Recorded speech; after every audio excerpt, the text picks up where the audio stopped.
नमस्ते, ही आकाशवाणी आहे.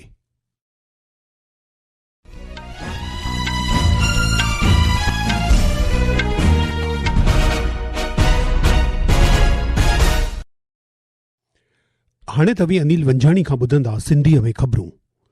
सभ खां अवल ख़ासि ख़बरूं. भारतीय माल ढोहींदड़ जहाज़ नंदा देवी अटकल 46,000 मीट्रिक टन LPG खणी गुजरात जे वडीनार बंदरगाह ते पहुतो. राजेश कुमार सिन्हा चयो त खाड़ी इलाक़नि में सभई भारतीय जहाज़ हलाईंदड़ ऐं जहाज़ महफ़ूज़ आहिनि. लोकसभा मुखालफ़त जे 8 सांसदनि जी बर्ख़वास्तगीअ खे रद्द कयो. माली मंत्री निर्मला सीतारामन चयो आहे त सिहत बीमा सरकार जी अव्वल अगराई आहे ऐं भारत काल्ह राति काबुल जे उमीद नशा मुक्ति अस्पताल ते पाकिस्तान जे हवाई हमले जी मज़म्मत कई आहे. हाणे ख़बरूं तफ़सीलवार ॿुधंदा. भारतीय माल ढोहींदड़ जहाज़ नंदा देवी अटकल 46,000 मीट्रिक टन LPG खणी गुजरात जे वडीनार बंदरगाह ते पहुतो आहे. इहो जहाज़ कतर खां रवानो थियो हो ऐं होर्मुज़ जल डमरू मध्य थींदे भारत पहुतो. कल्ह हिकु ॿियो LPG जहाज़ मुंद्रा बंदरगाह पहुतो हो. ॿिन्ही खेपुनि सां मुल्क जे गैस भंडार में तमामु घणो इज़ाफ़ो थियण जी उमेद आहे. दीन दयाल बंदरगाह इख़्तियारीअ जे अध्यक्ष सुशील कुमार सिंह अॼु वडीनार में हिकु वॾे जहाज़ मां ॿिए जहाज़ में LPG ट्रांसफर करण जी ॼाण ॾिनी. बंदरगाह जहाज़रानी ऐं जलमार्ग मंत्री सर्बानंद सोनोवाल अॼु भारतीय साहिल ते पहुचण खां पोइ भारतीय झंडे वारे LPG खणी ईंदड़ जहाज़ शिवालिक ऐं नंदा देवीअ जे चालक दल सां ॻाल्हि ॿोल कई. बंदरगाह जहाज़रानी ऐं जलमार्ग वज़रात में मुख्य सेक्रेटरी राजेश कुमार सिन्हा ॿुधायो त खाड़ी इलाक़नि में सभई भारतीय जहाज़ हलाईंदड़ ऐं जहाज़ महफ़ूज़ आहिनि. श्री सिन्हा ओलह एशिया में वेझड़ में थियल हादसनि वाक़िअनि ते अॼु नईं दिल्लीअ में मुंतज़िम अंदरूनी वज़रात प्रेस सम्मेलन खे ख़िताब कंदे इहा ॼाण ॾिनी. हमारे सारे नाविक और जहाज सुरक्षित हैं गल्फ रीजन में. पिछले 24 घंटों में 161 भारतीय नाविकों को गल्फ रीजन में साइन ऑफ के बाद रिपैट्रिएट करके भारत वापस लाया गया है. ये काम हमारी एम्बेसीज और मिशंस के द्वारा कोऑर्डिनेशन से किया गया. LPG कैरियर दूसरा नंदा देवी रात में करीब 2:30 बजे वो कांडला पे पहुंचा और अब दोनों ही LPG कैरियर से शिवालिक और नंदा देवी से कार्गो का डिस्चार्ज हो रहा है. मल्टीपल डिस्चार्जेस है. नंदा देवी का डिस्चार्ज शिप टू शिप है, फ्रॉम मदरशिप टू डॉटरशिप, वो अभी चल रहा है. पेट्रोलियम ऐं कुदरती गैस वज़रात जी जॉइंट सेक्रेटरी सुजाता शर्मा चयो त मुल्क में पेट्रोल ऐं डीज़ल मुनासिब तइदाद में मैसर आहे. क्रूड अवेलेबिलिटी सामान्य है. हमारी रिफाइनरीज उच्चतम स्तर पर काम कर रही हैं. रिटेल आउटलेट्स पर कोई शॉर्टेज नहीं है. पेट्रोल और डीजल पर्याप्त मात्रा में उपलब्ध है. नेचुरल गैस के संबंध में भारत सरकार का ये प्रयत्न है कि जो भी कमर्शियल LPG कंज्यूमर्स हैं अगर वो PNG पर शिफ्ट हो तो अच्छा होगा. इसी दिशा में भारत सरकार भी प्रयासरत है. लोकसभा में अॼु सभिनी जी मंज़ूरीअ सां हिकु सुझाव बहाल करण खां पोइ 8 मुखालफ़ती सांसदनि जी बर्ख़वास्तगी रद्द कई वई. पार्लियामेंट्री कार्य मंत्री किरेन रिजिजूअ इहो सुझाव पेश कयो हो जंहिं में मेंबरनि जे बर्ख़वास्तगीअ खे तुर्त ख़त्म करण जो सुझाव हो. सांसदनि जे सस्पेंशन फ़हिरिस्त में कांग्रेस जो मणिकम टैगोर, अमरिंदर सिंह राजा वॉरिंग, गुरजीत सिंह ओझला, हिबी ईडन, डिन कुरियाकोस, प्रशांत पाडोले ऐं किरण कुमार रेड्डी तोड़े CPIM KS वेंकटेशन शामिल आहिनि.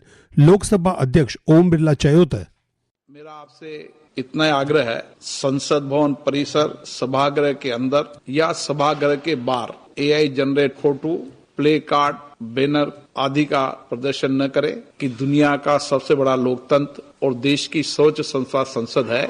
हम सदन की गरिमा, प्रतिष्ठा, पवित्रता, मर्यादा बनाने में सहयोग करें. ही ख़बरूं तव्हीं आकाशवाणी तां ॿुधी रहिया आहियो. ही ख़बरूं तव्हीं असांजी YouTube channel AIR news Gujarat तां बि ॿुधी सघो था. वधीक ख़बरुनि जी तफ़सील लाइ तव्हीं असांजी वेबसाइट newsonair.gov.in खे फॉलो करे सघो था. गोठाणा विकास मंत्री शिवराज सिंह चौहान मनरेगा जो नालो फेरे करे विकसित भारत रोज़गार ऐं आजीविका मिशन ग्रामीण विकसित भारत जी राम जी करण जे फ़ैसिले जो बचाव कयो आहे. राज्यसभा में अॼु ॻोठाणा विकास वज़रात जे कमकार ते चर्चा जो जवाब ॾींदे श्री चौहान चयो त एनडीए सरकार हिन योजना खे यूपीए सरकार जे भेट में चङे बहितर नमूने लागू कयो आहे। माली मंत्री निर्मला सीतारामन चयो आहे त सिहत बीमा सरकार जी अव्वल अगराई आहे। सरकार साल 2030 ताईं सभिनी खे बीमा कवरेज फराहम करण जे ॾिस में कमु करे रही आहे। राज्यसभा में सवाली कलाक जे दौरान जवाब ॾींदे माली मंत्रीअ चयो त हिकु वसीअ ॻोठाणा योजना शुरू कई वई आहे, जंहिं जे तहत मुल्क भर में 25,000 ग्राम पंचायतुनि खे सिहत बीमा योजना जे दायरे में आंदो वेंदो। मैं बताना चाहूंगी कि बीमा नियामक संस्था IRDAI ने वर्ष 2024 में ग्रामीण सामाजिक क्षेत्र और मोटर बीमा के तृतीय पक्ष दायित्वों के लिए बीमा नियामक विकास प्राधिकरण के नियमों को अधिसूचित किया है, जिसके तहत ग्राम पंचायत स्तर पर बीमा का समावेश किया गया है। इस प्रकार दूर दराज के क्षेत्र भी इसके दायरे में आएंगे। गृह मंत्री Amit Shah narcotics control bureau NCBA जे स्थापना ॾींहं ते कर्मियुनि खे वाधायूं ॾिनियूं आहिनि। सोशल मीडिया पोस्ट में श्री शाह चयो त NCB पंहिंजी ज़िम्मेदारी तमामु सुठे नमूने निभाए रही आहे ऐं प्रधानमंत्री नरेंद्र मोदीअ जे नशा मुक्त भारत जे सपने खे ज़िकर जोगी रफ़्तार सां अॻिते वधाए रही आहे। NCBA खे मुल्क जे नौजवाननि खे नशे खां बचाइण जे लाइ हिकु मुख्य एजेंसी ॿुधाईंदे श्री शाह चयो त मुल्क उन्हनि जे समर्पण ऐं देशभक्तीअ खे सलाम करे थो। नई दिल्लीअ में अक्षय पात्र फाउंडेशन द्वारा मुंतज़िम हिकु कार्यक्रम में राष्ट्रपति द्रौपदी मुर्मू चयो त सरकार द्वारा हलाईंदड़ प्रधानमंत्री पोषण शक्ति निर्माण PM पोषण योजना जे तहत ॿारनि खे मुयसर कराईंदड़ पौष्टिक खाधो मुल्क जे इंसानी मूड़ीअ में हिकु अहम सिड़प आहे।